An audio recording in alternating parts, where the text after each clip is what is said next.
Madam change. Madam మీ 20 rupees. నీకే tip ఉంచుకో. పర్లేదు తీసుకోండి. Dignity of labour. నువ్వు కూడా నాకులా చదువుకుని ఉంటే నాలా ఎంప్లాయ్ అయ్యేవాడి. ఇలా చదువుకోక డైలీ కూలీలా డ్రైవింగ్ చేసుకుంటున్నాం. మేడం ఉన్న ఫలంగా దేవుడు ప్రత్యక్షమయ్యి మీ పొజిషన్ లోంచి నా పొజిషన్ లోకి మిమ్మల్ని తీసుకొచ్చి డ్రైవింగ్ చేయమంటే మీరు చేయగలరా? నో, నేనెందుకు చేస్తాను? అదే నన్ను మీ పొజిషన్ లో ఉంచి ఎంప్లాయీలో చేయమంటే హ్యాపీగా చేస్తాను. కాదు కూడదు నువ్వు డ్రైవర్ లానే బ్రతకాలి అంటే ఇది కూడా ఆనందంగా చేస్తా. నేను అది చేయగలను, ఇది చేయగలను.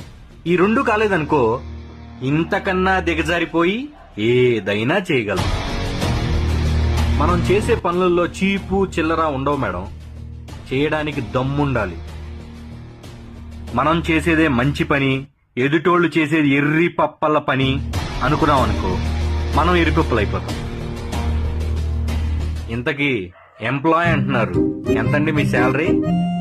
50,000, 60,000, 70K. నాకు ఇలాంటి కార్లు 2 ఉన్నాయి. వాటికి ఈఎంఐ 35, 70,000 కడతాను నేను నెలకి. ఉంటాను మేడం.